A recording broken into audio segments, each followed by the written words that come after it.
This podcast contains explicit content. Listener discretion is advised.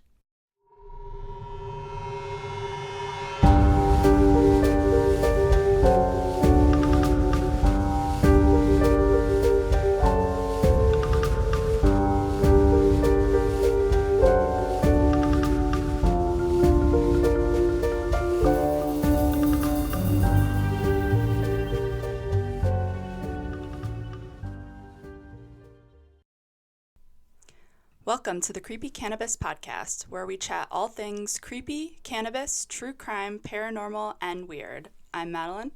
And I'm Rachel. And today we're going to be talking about a story that is based in Maryland that I've heard on a couple of other podcasts now. And it just broke my brain. And I could not stop thinking about it. Like, even my husband loved it so much. He kept making us listen to all these different versions of it and was like, I have to hear how this goes. But before we get into it, we are going to have our special guest of the week, which Madeline is going to go into for us really quick in the form of said Mariganja, which I insist on coining and she doesn't like it.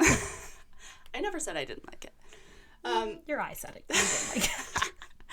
So this week I am smoking in the form of a vape cartridge pen, the strain Granddaddy Perp, aka GDP, as the cool kids call it, I'm sure. This is an indica dominant strain, so it is, like I said last week, I would need. It helps with feelings of relaxation, sleepiness, euphoria. It's about 15 to 19% THC. That's like average THC levels for any given strain. Less than 1% CBD, so it's pretty low in CBD. And the top 3 terpenes that are present in this strain are myrcene, so that helps with feeling joyful and euphoric effects. It contributes to an overall feeling of relaxation. That's the main terpene in this strain. It's the main terpene you'll find in a lot of indica strains.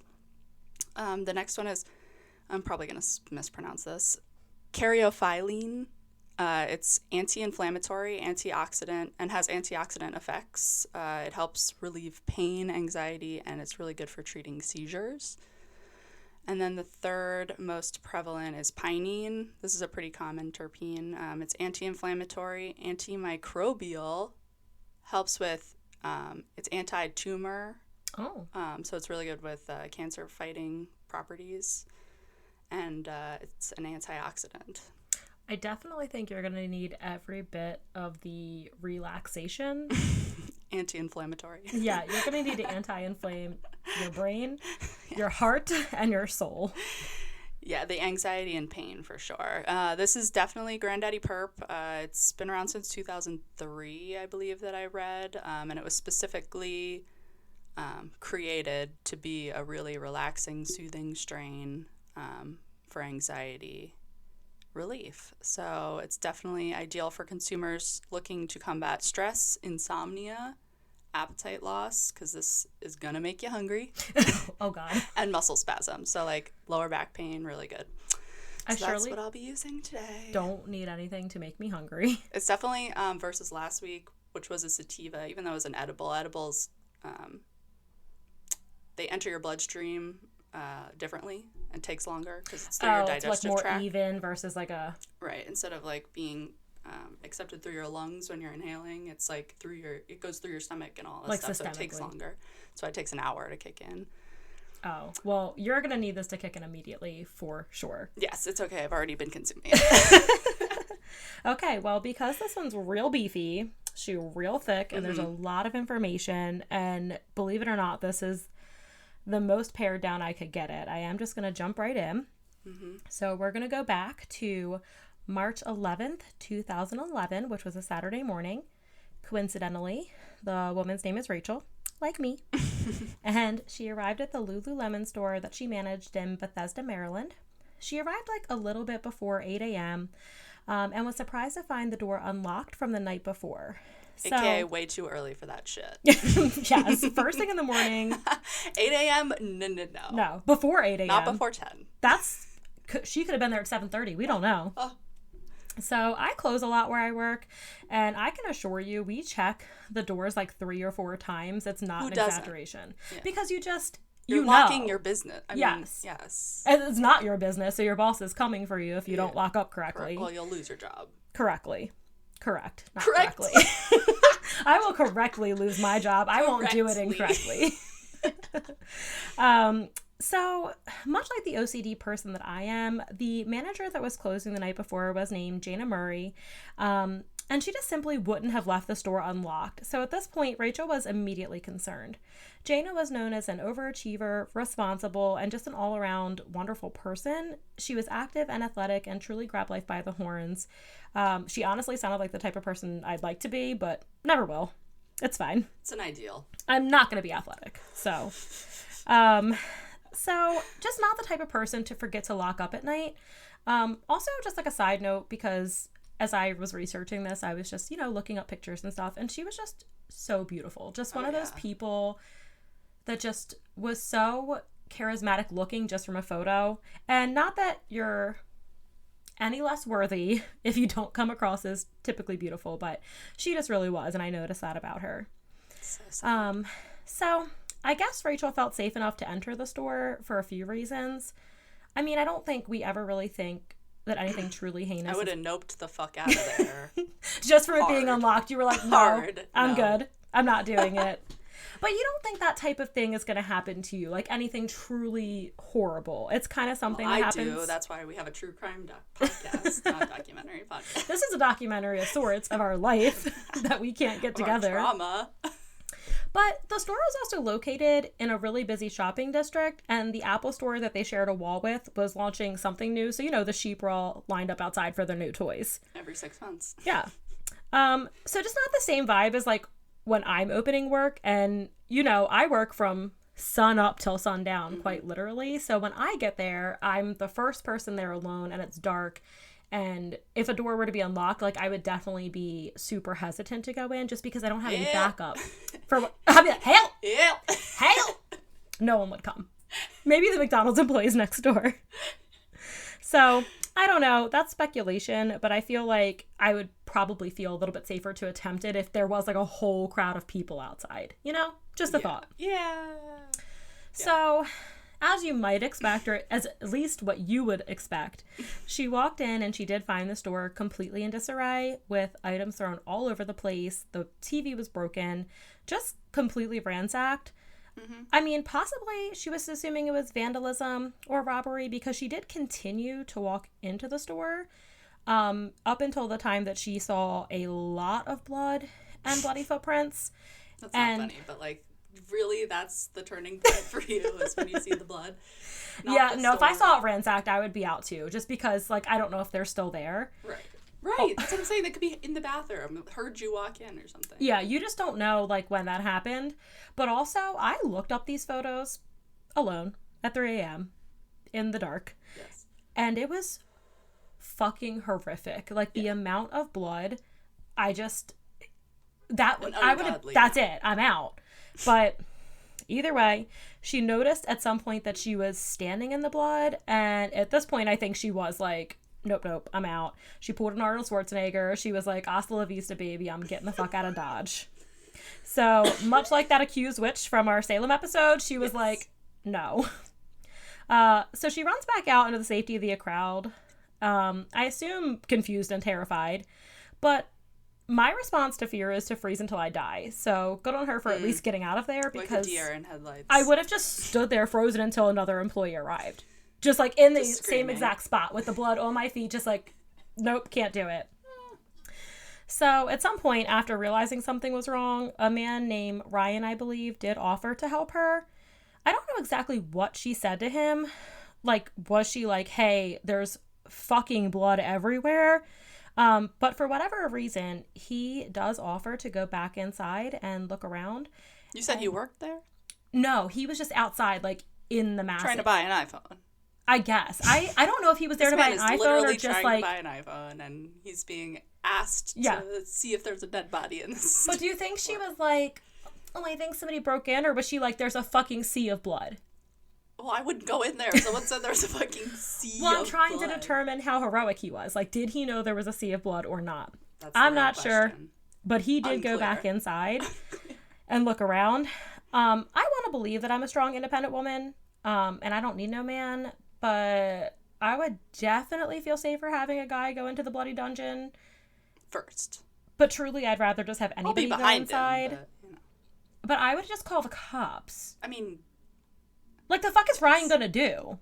Like, now you have two people traipsing through a crime scene. Yeah, you're totally ruining the evidence. You do know a crime happened here. Like, there's no way. Look up the photos if you dare.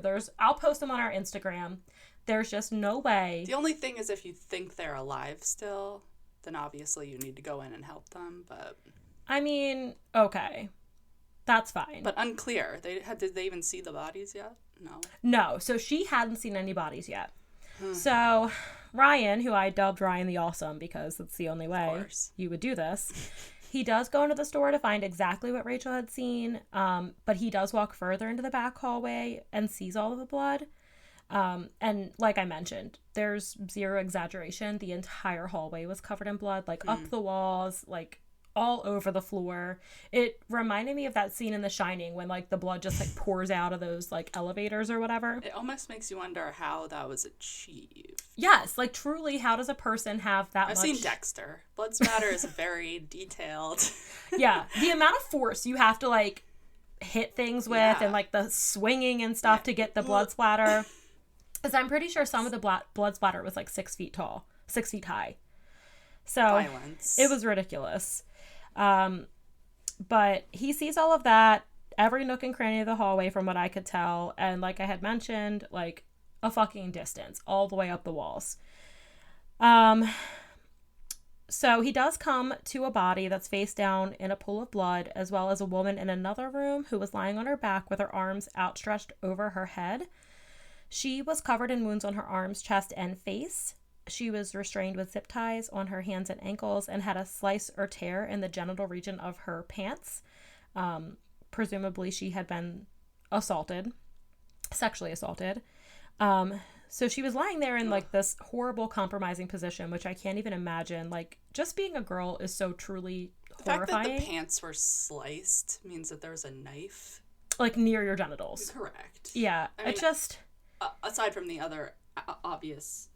Like, on top of being just, like, brutally assaulted and physically attacked, like, you also... Like, your main concern is raping me while you're trying to fucking murder me. Right. So, thankfully, Ryan did, in fact, have the sense to run out and tell Rachel, like, yo, we gotta call the police. This is beyond the scope of... You didn't check to see if either of them were alive, though. No, not that I'm aware of, from what I could tell. I think that it was apparent... I think that it was kind of apparent that the woman that was zip-tied might have been alive. Because she was face up, whereas, like, the other woman was face down, like, in blood, covered in blood. Like, if there was a chance, it was going to be for this other girl that was zip-tied. Oh, but the girl that was zip-tied was stabbed. Isn't that what you said? Yeah, she had wounds and stuff all over her, but she wasn't, like, laying face down, covered in blood, like, completely demolished, like the other girl. Okay. So... He tells Rachel, look, we got to call the police. It's apparent that at least one person is deceased and another girl is, if not dead, in terrible shape. So the Montgomery County Police were called to the scene, and the arriving officer, even with everything she has certainly seen in her career, was completely mortified with what went down in there. Again, like, the photos alone make me sick to my stomach, so I can't imagine, like, experiencing that with all of your senses, like smell and... Ugh. You know what I mean? Like, when you're just looking at a photo, but you're in an environment and you can hear things and smell things and feel them. First responders are greatly underappreciated. And that's everyone from the driver of the ambulance to, obviously, police, to dispatchers, paramedics. Who have to take calls like this. Yeah, from frantic people. Dispatchers. Especially in 2020 with all the fucking Karens. Like, do you know how many Karen calls they have to get in a day where they're just like, for fuck's sake? Somebody needs to make a law where there's a $500 fine for your first offense, making an illegal 911 call because somebody is standing in a vicinity that you don't like. They should just be called Karen calls. If you make Yes. a Karen call, you're being fined. It's the Karen law Yes. for the Karen call. And then you should be jailed after the third one. Sorry. Yeah. Sorry, not sorry. Fuck it. You should be jailed after time one. You know, we've had enough of your ass. Think about what you did over here in a prison cell, Karen. Yeah. I mean, she's trying to get people arrested, so they usually are. Sean and I were just talking about that today in the car because we'd watched like a video on Reddit or something. There's and always one. Surely. He was like, oh my God. Like, this 911 officer was like not having it because the lady just came out like hot off the presses, and the officer was like, do you have a question, ma'am? Or like the officer didn't even know. Like the lady she was going. It was about a mask, of course. Let's all act surprised. She was being discriminated against because she understands as a white Karen what that means. I have this printout from the internet that I downloaded from DonaldTrump.com that tells me I don't have to wear a mask in this establishment. Excuse me. Listen, what are you gonna do? Okay. But yes, so first responders are the real heroes, and she had to come in to some shit. So the officer does reach the dead body first, which was sadly confirmed to be that of Jayna Murray. She was lying in a pool of her own blood, face down, with a bashed-in head and an insurmountable amount of other injuries. There were various tools across her body and surrounding her as if they had possibly fallen or been dropped, like across her back. And upon further inspection, it was revealed that her pants and underwear had also been cut open. Which is just so frustrating to me when I hear these stories, like I said earlier, because it's just, you're just already in the worst fucking situation of your life, and someone's first thought is, gotta get this rape in, though. Like, there's just no other choice. Like, how do you even want to rape someone who's laying there covered in blood? But what do I know? As the wine and crime gals say, fucking patriarchy. We're just females. Patriarchy. What do we know? Yeah, no, we don't know anything. Oh, God. Jayna was sadly just 30 years old at the time of her death and was survived by her parents, her 2 brothers, and her long-distance boyfriend. And as horrific and as sad as it was that Jayna had lost her life, there was another victim who had managed to survive the vicious assault and was able to be helped. So they did have to turn their attention to 28-year-old Brittany Norwood. She was one of 9 children, having 4 brothers and 4 sisters. That's all you have to say about that. Listen, so many. She was also very athletic and beautiful and was very successful in high school sports as well as college. She was very petite but obviously strong to have such a successful sports career, and her family was super close, so I can't imagine their relief that she was alive if they even knew at this point. I always wonder about stuff like that for families, like with social media and misinformation. Like, I just picture them watching the news, hearing about a murder at a store or a place that you know your loved one works. It has to happen all the time. Yeah, and you just don't know. Like, you just don't know at this point, so... Well, it seems like her body was in a pretty bad state. The other girl, not Brittany. I mean, both. But yeah, it was definitely different. It's going to take a while to identify that. Yeah, which we'll talk about later because there are definitely, you know, different approaches to each of their attacks. Brittany was known as being very concerned with her appearance. She chose to spend her hard-earned money on appearances and things, and she always had to have the nicest stuff, despite working in retail, which I'm definitely not saying you can't make money in retail, but only that she chose to spend her money to keep up like a high standard of appearances and have the nice things that she wanted. Sure. She was actually planning on switching careers and working as a personal trainer, which I think aligned better with her abilities as well as her budget. She Did they had make a lot? Depends if you work at Equinox or not, probably. Yeah, for sure. Yeah, that's where I think she had an interview there because she had a friend at the gym. Can you just like imagine getting ready to fucking leave your job and then being brutally injured at your job just before you switch to go work somewhere else? I mean, I can't imagine being brutally attacked regardless, but I know, any point in life. It's just, it always haunts me hearing about like the decisions people made that led to such a heinous situation. Like, not that they're at fault, but like, you know, when you have like a bad breakup or something and you're like, I can track back the fucking bullshit choice I made to lead me to the situation. Like, and then you reflect on it at night when you can't sleep. Yeah, so you're just laying there brutally attacked, bound, and you're like, I should have just fucking went to Equinox sooner. Yeah. It's just, that's what I think about. Yep. But anyway, circling back, Brittany was sent with a police officer to immediately get medical care. And look, I know time is of the essence in these situations, but survivors just have it so bad, in my opinion. Like, you're mentally still recovering, being probed physically by doctors, and now you have an officer in your shit. Like, give me the details. Like, what are all the details? Everything. Yeah. I mean, there were cameras, presumably. Yeah. Well, there weren't any in the store. There weren't any in the store? There weren't any in the store. What year is this? Yeah, so, there were cameras elsewhere, but there weren't any in the store. And I just feel like I wouldn't want a single person to touch me, let alone like an entire fleet of people who are like, okay, what happened? What happened? What happened? While you're presumably getting like rape kits, like all these things happening to you. Yeah. I don't know. That's just me. But knowing that the details were important, Brittany did pull herself together to give her account. She said that she and Jayna had closed the store about 9:30 or so and went their separate ways as normal. But soon after, Brittany realized that she'd forgotten her wallet at the store. And in most cases, she wouldn't care, but her Metro card was in there and she really needed it to get home. Thankfully, she did realize it in time to call Jayna and ask her to let her back inside. Jayna was the manager, so she had the keys and Brittany couldn't get back inside without her. And Jayna, being the saint that she is, agrees and goes in to help her look for her wallet. Great. Step 1 of the events that led to this utter bullshit. The chain of regret, as I like to call it. Yes. Yes. Yeah, I mean, that's a decision we talked about earlier. It's like, it's getting late. I'm sure Jayna, like, wanted to go home, but they look around. They can't find the wallet anywhere.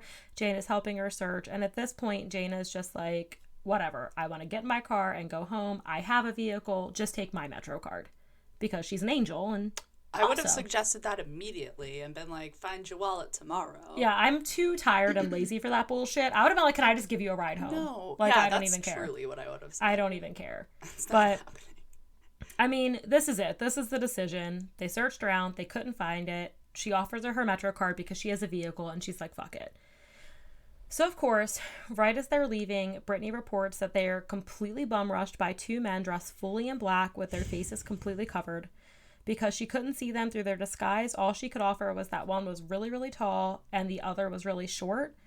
And based on some factors we'll get into, she believed them to be white. It all happened so fast and aggressively. Allegedly, one of the men subdued Jayna by punching her in the head while the other dragged Brittany to the bathroom by her hair. Just being punched in the head, the idea of being punched in the head is like traumatic enough, and that's just the beginning. To just disorient someone and get the upper hand on them. Yeah. So as soon as he got Brittany to the bathroom, he started cutting her all over on her chest and arms, which was consistent with the wounds that were reported by Ryan to the police. Cutting with what? They do talk about the weddings, guys. What? I swear I'm not the one partaking. They talk about the weapons, but I know there was like some talk of box cutters and things like that, but she was just sliced up. Like, he was just going to town. Dude, just I get like, a paper cut and I literally am a baby. I'm like, oh God, this is how I die for sure. I'm going to bleed to death. death. They can really bleed though, so. Yeah. She also said that the men were screaming obscenities at them and calling them whores, which, yeah, you want to rape me, Rub but the dirt in the wounds. I'm the whore, surely. It was also reported that many racial slurs were thrown around, and honestly, they were too horrific for me to even feel comfortable repeating in this episode. But the slurs allegedly continued as the assault happened and as the assailant sexually assaulted her on the bathroom floor, screaming at her the entire time. And this is all Brittany. Yes, so this is all from Brittany's account because Jayna was in another room. So at this time, presumably, she couldn't really fully see what was happening to Jayna. Horrifying. So not only was she raped by the assailant, but he also penetrated and raped her repeatedly with a wooden clothes hanger that he found at the scene. All the while screaming, and slurs continued, and she still had no line of sight on Jayna, but she could hear Jayna and reported that it was just blood-curdling screams of pain. But at this point, she was kind of trapped in her own hell with her attacker, and there was just a lot going on. At some point, he made her go to the registers and give him the money that was in the registers. I mean, this establishment was bordering other establishments, was it not? Oh, yes, and I assure you, we will discuss that specific, very important detail. So, as all of this is going on, she said she could hear Jayna just fighting hard for her life, just really trying to defend herself and trying not to fucking die. Ew, that gives me such I just chills. can't imagine having to hear something like that and being so worried for my friend or my coworker, but also knowing like that's about to happen to me. Mm-hmm. I can hear my cat screaming. Oh, he's screaming at the door. Is that what that was? Yes. Yeah, he's screaming. my noise canceling headphones were tuning it out a little bit better than yours. He's literally screaming at me. It's because it is 3:04 p.m. and that is his dinner in his mind. I can see his little shadow. If he doesn't calm down, we'll pause it and kick him It's out. fine. This is life. But yeah, like I can't imagine, like, yes, you're in fear for someone else, but you're like, oh my God, like that's what's to come for me. Like this is going to continue. And I would just black out. I'd probably die of fright. like a heart attack. Even if I wasn't about to be murdered, like they were going to let me go, I would die of fright. Yeah, like Jane is a fighter. I'm a surrenderer. I would just be like, this is how I die. Like, I just don't have that in me, but Jayna did. And Brittany said she was just... I mean, you never know until you're in this situation, but... Truly. And at some point, it's unclear, like, maybe while she was walking to the register what was going on, but she did eventually catch sight of what was going on. And she could just see this man just brutally beating her, and she could hear Jayna fighting and fighting and fighting, but ultimately it would get quieter and quieter until she had lost her fight and died. Right. So we had to take a brief intermission because my cat Felix would not talk about a fight you refuse to fucking give up when this little bitch does not have enough kibble in his bowl. Like, I literally had There's to... also 4 other bowls down there because you have 4, 5 cats, I had 4 to cats. scream at my husband to give his fat ass a snack because he just wouldn't stop in the middle of, like, the most important part of my story. He was doing that to me the other night. We lived together. Yes. To be clear. He was doing that to me the other night, and then I had to use the restroom in the middle of the night, and I came out, and he was lying right outside of my door, and I tripped over him, and then he got really mad at me, and he started yelling at me. He'll be like, he does this meow when he's got an attitude, and it's like a chirp meow, and he'll be like, it's so weird. And he definitely, like, I can picture you tripping over him, and him be like, me, like, you did something wrong. Yes, and he's so fat. Okay. He's so fucking fat. But anyway... Where we left off, Jayna was succumbing to her injuries and was ultimately and Brittany losing. Is watching this happen. Yeah, so Brittany can see like this attack occurring, and she just hears Jayna kind of losing her fight and ultimately, presumably, passing away. Mm. Sadly, though, with Jayna dead, the two men focused their efforts on Brittany, zip-tying her hands and feet and leaving her on the bathroom floor to die. She did black out until she was found the next morning. I mean, probably from exhaustion at this point. Like, your body... You ever do something, like, really stressful? Like, I don't know, meet your in-laws or hang out with them at all. And then you get home and you're like, I need to decompress and Netflix and chill for 45 minutes. Yes. I feel like after an attack like that, you would just be so physically exhausted and relieved that they're gone, maybe, that you're just like, fuck it. Your body would shut down instantly. Yeah. So she blacked out until the next morning, and I feel terrible, but putting myself in her shoes, I would just be so relieved that the luck of the draw gave me an assailant who, while horrific, ultimately didn't cause the bodily harm and fatal injuries that Jayna had received. Well, it just doesn't make sense that they'd kill one of them and not the other. Yeah, but I try to think, like, it's 2 people, like, you just don't know, and... It's not really known at this point why Brittany was left alive, especially given the attackers had such racial hatred. You're literally leaving a witness to the crime. Yeah. Well, to give any sort of the way she told it, I think they presumed that she was going to die. I'm just not 100% sure. But yeah, even though... You don't ever just presume your victim is going to die. Oh, murderers are idiots. They're, listen, they're not getting any honors awards. These were. They were idiots. While Brittany was doing her best to give the officers her statement, she was really struggling, as you can imagine, just crying, terrified, and was repeatedly telling them how much blood there was. Like, I can't imagine the visceral shock to your system, having to hear all those things and see them. And, survivor's guilt is real, and she witnessed the most horrible acts one person can do to another and is now having to relive every detail over and over again for who knows how many people. Mm-hmm. She was just visibly struggling to get through it, but she did persevere, again, because she did know it was important. She was struggling with the fact that she felt like it was her fault for forgetting her wallet. She mentioned that more than once, and also stated that she tried to help, but they wouldn't let her. And I'll be honest, I want to think I'm the type of person that would try to help, but like I said, I think I'd be frozen with fear. Yeah. But I can't imagine knowing that, like, my how mistake... do you help? Yeah, like, what are you gonna do? I don't know, though, because if it was you're my best friend. Like, if we're fucking going down, we're going down together. I mean, I wonder if the registers could be lifted up, because I would bash that over his head.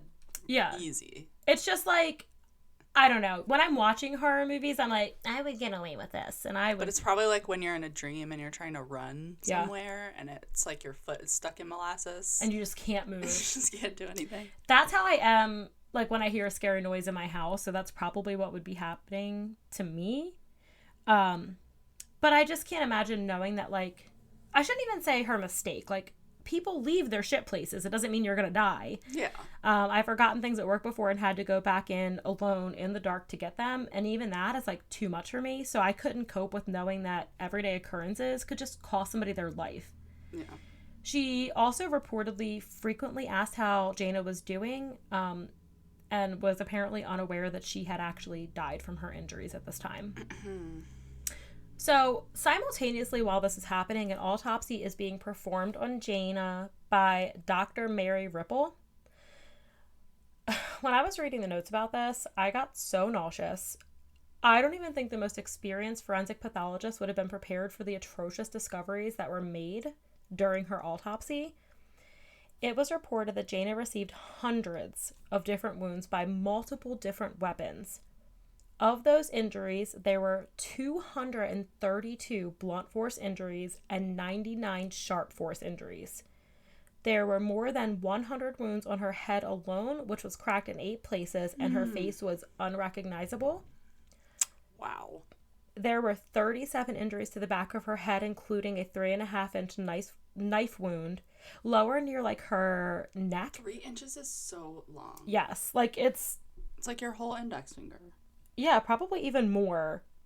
I don't know, but it was kind of like at the base of her skull near her neck, but it did penetrate her brain and ultimately kill her, and it was also reported that her spinal cord had been severed.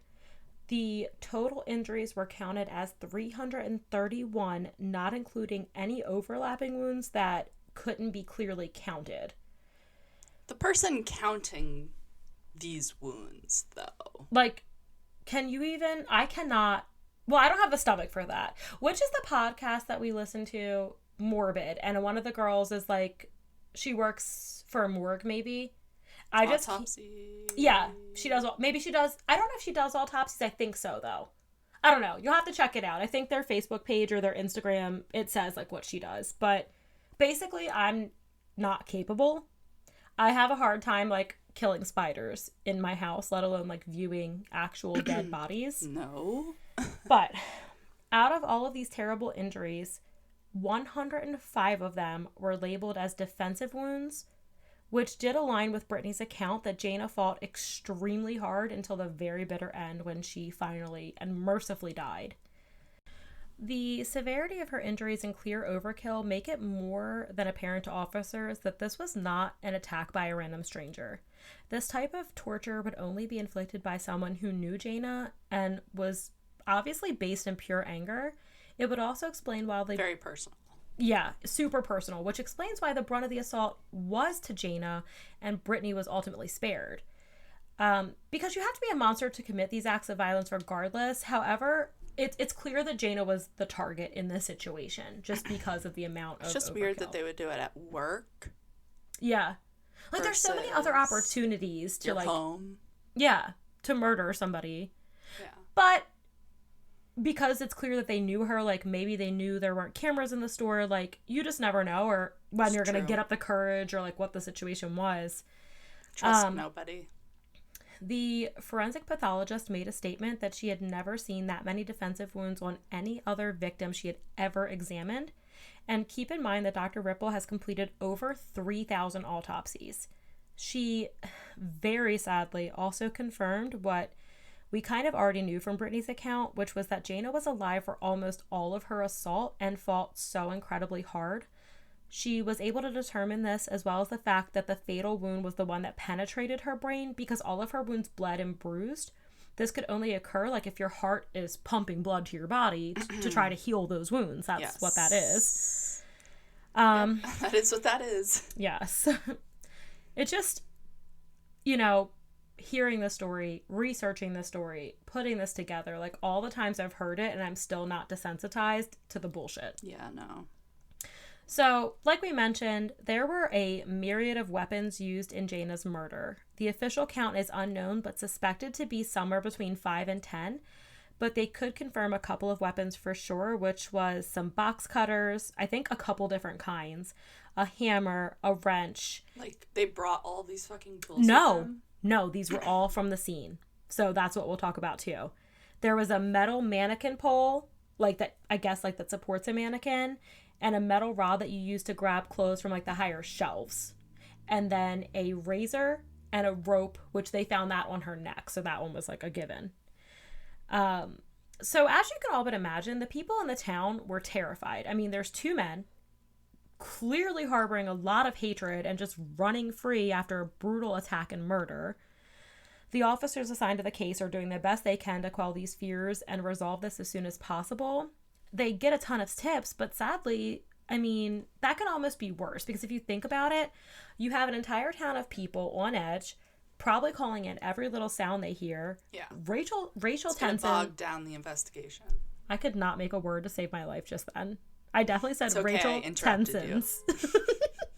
Racial tensions are super high because they clearly suffer from extreme prejudice, and it's just a hot ass mess. Like, you have these racists running around raping and murdering women. Like, who knows where the mayhem is going to end, and they clearly have no like moral compass. Yeah. So at this point, like, the investigation's getting underway. They're like, we gotta figure it out, and they decide we're gonna start with the Apple Store. They have cameras. They're hoping that they can get a little insight as to what went down. Yeah, they shared a wall. That literally shares a wall. Yes. And if these men were as loud and as violent as it seems, I mean, this would be the best place to start. So they just start with the security cameras, and they do exactly what they hoped. They show two men leaving the scene, and the timing lines up. Done deal. Seems pretty cut and dry. They're ready to rock and roll. The camera angle alone can't confirm that they're leaving the Lululemon store, but their description matches Brittany's statement, and the timing is perfect. So say hello to the prime suspects. Keep in mind that the town is demanding answers, and they really want this to be over. I mean, presumably these men are in masks. In the camera? Yeah. They had like it looked like Facial they had covering. something on that could have been pulled down to cover their face. But it wasn't covered? Not in the video, but it was like kind of the back of them. Oh. So like it wasn't super clear. And, you know, the cops want to be able to tell people that these monsters are off the street. While they do have a great lead, they don't know exactly who they are, because as we know, our phones can literally predict what ads to give us, yet security cameras haven't been upgraded since their creation. So, well, wait, what year is this again? 2011. 2011? A security camera today, they'll show you the blurriest ass picture and be like, this person kidnapped a child, and you're like, what person? That also, gray... most stores have like 3 to 7 day windows where they're recording, and then it rewrites. I struggled to say that word. Rewrites over, so it like erases the last 7. So you can only like investigate something using internal store CCTV for 7 days, or it's going to be erased and re-recorded over. At this point, I'm not surprised. Like, whatever. The security systems we have in place, I mean, the Lululemon store didn't even have security. So they have this. They're like, this is a great lead. Trouble. We're going to go for this right now. Yeah. Because they don't really know who they are, their best option is like a good old-fashioned stakeout, because presumably these guys knew Jayna. Maybe they'll get lucky and they knew her from the store. So maybe they'll be back, or they frequent that area. It is a viable option, you know? So they're like, we're going to try it. So lo and behold, they show the fuck up. Here they are, stakeout, here come the guys. So the investigator wastes no time. He addresses them directly with the photos from the security camera. And immediately they're like, yeah, that's us. We're busboys at this restaurant over here, and we were walking home. And sadly for the town, their alibi does check out, and they're cleared. So just pure coincidence. And the investigation's back to zero. Like, that's it. They're not involved. That is so depressing. It truly is, especially when I'm a person who, like, believes in signs, and I'm like, oh my God, that lines up. It's going to be perfect. They're going the fuck down. It never is. What it seems. Yeah. Truly. So, eventually they do get a viable tip about a homeless man with a violent history who has ties to the area. Later in the story, we'll talk more about, like, what made him viable. Mm-hmm. He has a usual hangout spot where witnesses see him literally every night. However, the night of the murder, he wasn't there. Coincidentally. Suspicious. Yes. I was telling Maddie earlier, I watched this girl on YouTube named Bailey Sarian, and she does Murder Mystery Makeup Monday, and she does her makeup while she tells true crime stories, and she always says suspish. And Fact. I just want to say it's so bad, but it's her catchphrase. So I'm trying really hard not to say it. But she originated it, suspish. not I. And you should watch her show because she's great. The investigators are able to conclude through eyewitness statements that this man was seen with another man the night of the murder. So much like... Guys, I'm fucking struggling. Much like the last suspects, a lot of this is falling into place. This has to be it. Like, it can't happen twice. Mm-hmm. It's eventually determined that the homeless man has checked himself into the hospital covered in blood and pretty out of his head. They're like, great, let's get him. They go right to the hospital. But sadly, when they arrive, they quickly determine he just couldn't have been the guy. He wasn't really that bloody, like what you would expect for the shit I saw. Brutal. Yeah, like it just did not line up. And he just did not have the mental wherewithal to have, like, gotten that together. Orchestrated. First of all, a break-in, because it was a break-in first. Yeah. They were there looking for the wallet. Yeah, it just was really bizarre. So it sadly just, like, it wasn't enough. And they were like, it just couldn't have been him. These assailants to have gotten these two girls in this position. Like, this guy is just, like, drugged out over here trying to live his life. But at this point, they're getting really frustrated. They have multiple leads that have not checked out. They have no answers to ease the community. I mean, as we know as a nation, people can be really horrible when they're living in fear. So they just really need to button this up, because you have a bunch of people just, like, terrified that, you know, God forbid they see a tall guy and a short guy walking around. Like, who knows what they'll do if they think this guy's going to, like, these guys are going to break in and murder them. Yeah. Mass hysteria. Yeah.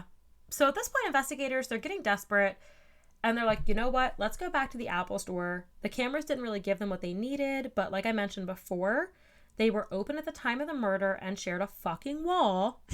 And trigger warning, these assholes should all be charged in her murder, in my humble opinion. Yeah. And let me just tell you about it. Because apparently they were there.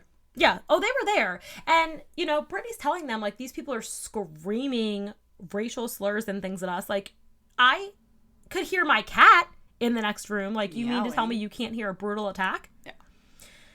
So, sadly, Apple Store surveillance confirms that a few employees were in fact working during the murder of Jayna Murray and the rape and assault of Brittany Norwood. The employees included a manager, a sales rep, and a security guard who all stated that during the time of the murder, they heard a struggle coming from the store via the wall that they shared. They decided that they would ignore it. They can literally, you can Google it right now, can literally be seen listening through the wall and doing jack shit. They might as well have grabbed some fucking kettle corn and a fresh Coca-Cola and sat down for the movie. That's how little interest they had. Atrocious. It's atrocious. One of the employees was quoted saying that she heard See something, say something. Yes! These people, have they never been to New York? It's posted everywhere. Literally say something. And I'll talk about that too. You don't even have to get involved. You just have to call the police. That's the thing, is it's like not a situation. You have a fucking security guard. He probably didn't have a real gun, let's be honest, but even so, call 911, like literally collectively get up and leave, walk to your You're cars, the mediary between and call 911. People and the police. Call the police. No. So call someone. the employees, like the sales rep or whatever, said that she heard some thuds and grunting, and it sounded like something heavy was being hit or dragged. Some thudding, some grunting, some kind of high-pitched squealing, yelping female voice like hysterical sounds. That was a quote. And just to be clear, her response was to get her manager, who stated that he heard agonizing breathing, like when you can't breathe, as well as a forced exhale. So pretty specific death and struggle sounds, and they elected to ignore it despite having a fucking security guard right there. And their cell phones, because you work at fucking Apple. You could literally call from any of the phones in the store, and they would never know who made the call. Yeah. I hate these people. Except you're on camera, you fucking idiots. My mother-in-law always says don't say hate or shut up, but I fucking hate them. They suck. I hate them. They suck. So it was They have also... to live with that for the rest of their lives, though. Oh, yes. And later, like... Well, I don't want to... We'll get there. Yes. But yes, you do. Because presumably if you would have said something, she might still be alive. She definitely would have been alive. Yeah, because she didn't die until wound 672. All right. It's a stretch to say she definitely would have been alive because she could have 300 wounds is a lot of wounds. But, okay. But if they're hearing this the entire time it's happening, yeah, it would have been probably preventable early on in the attack. Yeah, like they don't know at this point, like, where the attack has started or as soon where as they heard anything questionable like that, they probably should have just called the police. Yes, truly.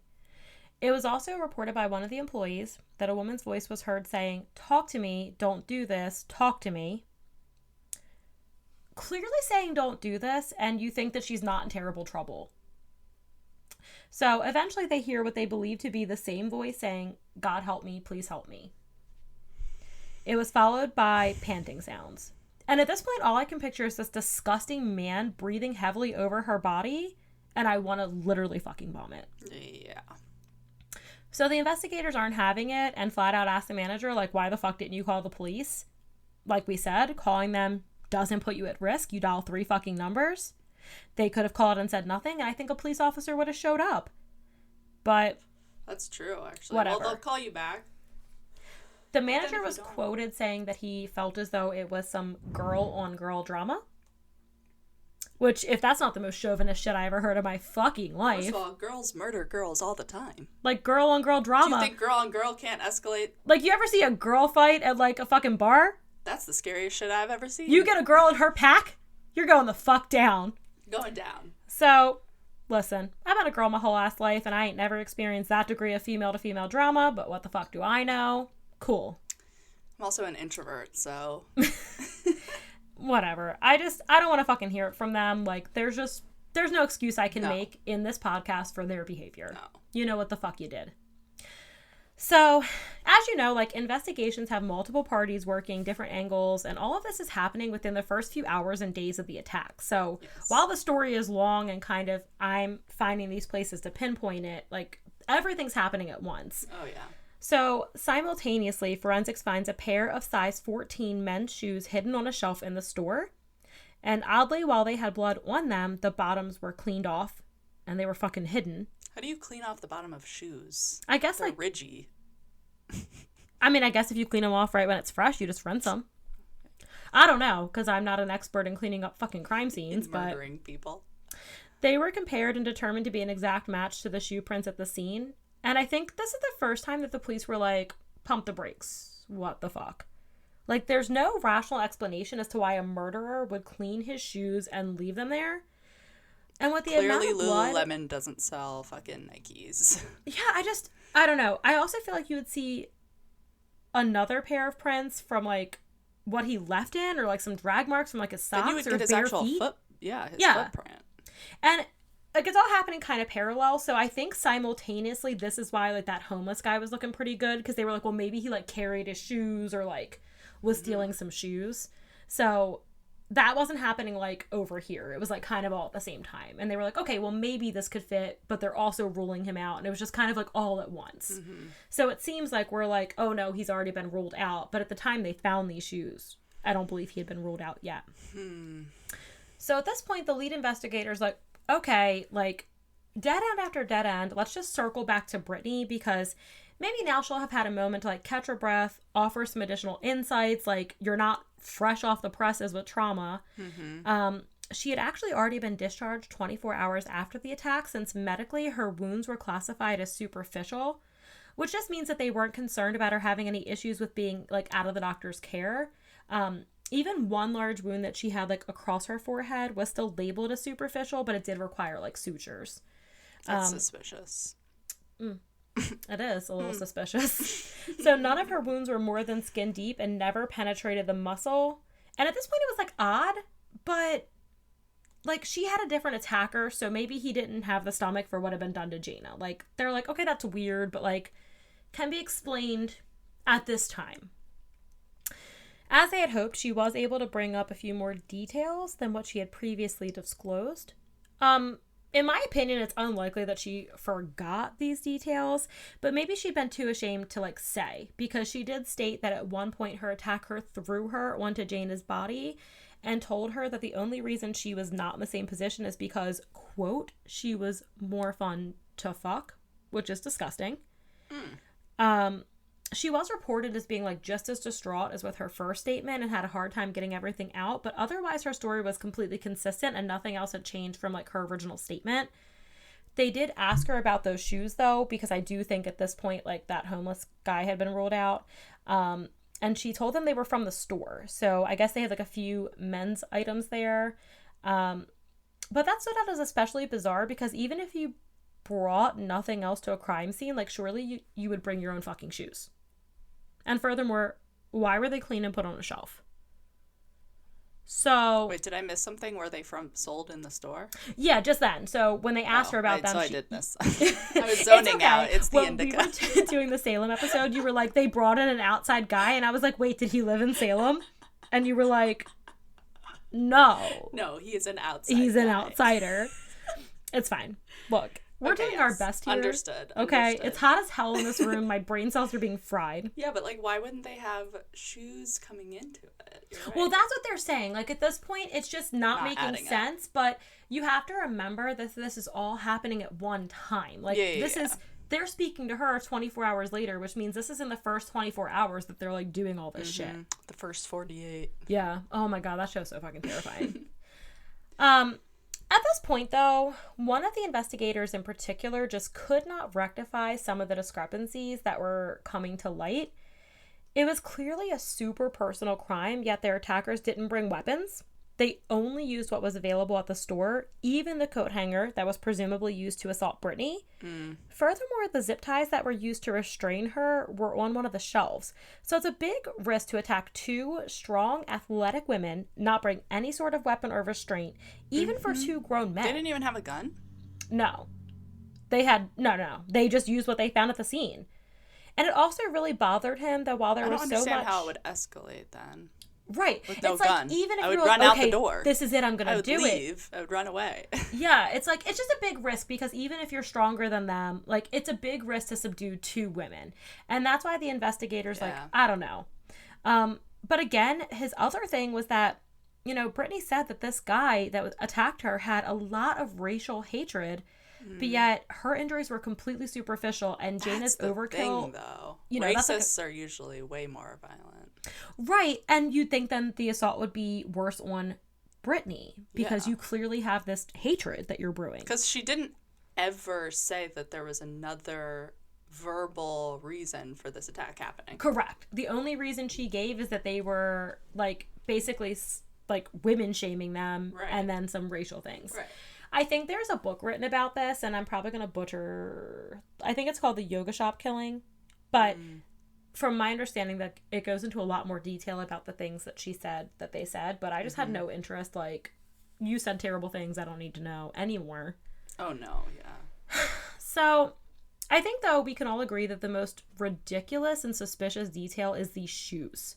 Like, what? That's weird. There's just no reason they would take off their shoes and clean them. Also, there's two men... one pair of shoes. Oh, I thought about that too. I was like, why is there only one pair of footprints? And I was like, why did no one think of this? But again, this is all happening at once. And wait, there's only one pair.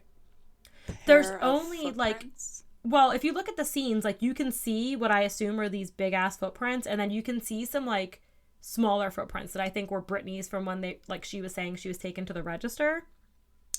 But, like, it just doesn't make any sense. Like, you just wouldn't leave them. You just wouldn't. Like, you already left your shoe prints all over the store. Yeah, you take the evidence. Yeah. At this point, it just doesn't make sense, but it's not really leading anywhere either.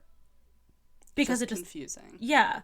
So I think he just knew in his gut something wasn't right, even if he couldn't put his finger on it. But ultimately, the discrepancy was enough that it planted a huge seed of doubt, and that doubt was directed right at Brittany Norwood. Mm-hmm. So I think at this point, we are probably going to end the episode. Don't hate us.